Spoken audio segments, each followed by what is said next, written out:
सो देखो, आज हम देखेंगे ऑल अबाउट एमओए। एमओए पे एक क्वेश्चन मोस्ट प्रोबेबली बनता ही है। एंड अगर आप उसमें एक केस लॉ, जैसे मैंने पूरा एमओए डिस्क्राइब कर दिया कि अगर उससे रिलेटेड कोई भी क्वेश्चन आए तो आपको अपना आंसर ऐसे ही स्टार्ट करना है, प्लस ये वाला केस लॉ लिख दोगे तो आपको डेफिनेटली 2 मार्क्स और मिलेंगे। और एक ये ऐसा क्वेश्चन है कि केस स्टडी में आपसे पूछा जा सकता है और इंटरव्यू क्वेश्चन। तो ध्यान से जल्दी से इसको पूरे को रिवाइज करते हैं एंड देन खत्म करते हैं। सो एमओए डिफाइन है सेक्शन 2 क्लॉज 56 में। अब एमओए एक लीगल डॉक्यूमेंट है जो कि डिस्क्राइब करता है the purpose of the company. So MOA क्या डिस्क्राइब करता है? पर्पस कंपनी का, कि कंपनी क्यों फॉर्म हुई है। फिर एमओए डिफाइन करता है पावर्स ऑफ द कंपनी, की कंपनी की क्या पावर्स है। और कोई भी एक्ट अगर इन पावर्स से हम एक्स्ट्रा जाके करें तो वो अल्ट्रा वायरस हो जाता है और वो क्या कहलाता है? वॉइड। तो हमने यहाँ पे 3 पॉइंट्स पढ़े कि एमओए एक लीगल डॉक्यूमेंट है, this is the keyword, don't forget this.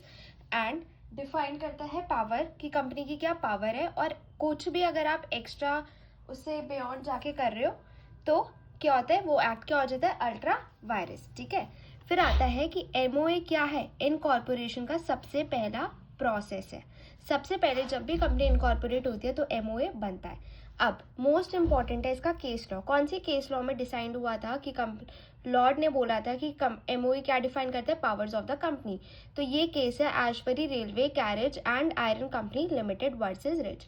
अगर आप ये केस लॉ लिखोगे ना, डेफिनेटली गाइस बहुत अच्छे मार्क्स मिलेंगे, एग्जेम्पशन भी आ सकती है। और क्या do all company require MOA? Yes, चाहे वो प्राइवेट हो, पब्लिक हो, कोई भी कंपनी हो, इट इज। हाँ जी, सो हम रिवाइज कर रहे थे कि yes, all company should have a MOA, चाहे वो प्राइवेट हो, कोई भी हो। ठीक है। सो लेट्स रिवाइज कि एमओए जब भी आप स्टार्ट करोगे तो 2 क्लॉज 56 में है, लीगल डॉक्यूमेंट है, डिफाइन करता है पावर कंपनीज की, कोई भी एक्ट इससे बाहर किया तो वो वॉइड हो जाएगा। फर्स्ट प्रोसेस है इनकॉर्पोरेशन का। फिर केस लॉ कौन सा है? Ashbury railway. और सारी कंपनीज को एमओए रिक्वायर्ड है। Guys this is very important. अगर आप चाहते हो मैं ऐसी शॉर्ट वीडियोस बनाऊँ मोस्ट इंपॉर्टेंट टॉपिक्स पे, then do let me know, क्योंकि ये सब आपको बहुत हेल्प करने वाला है। Trust me in your exams.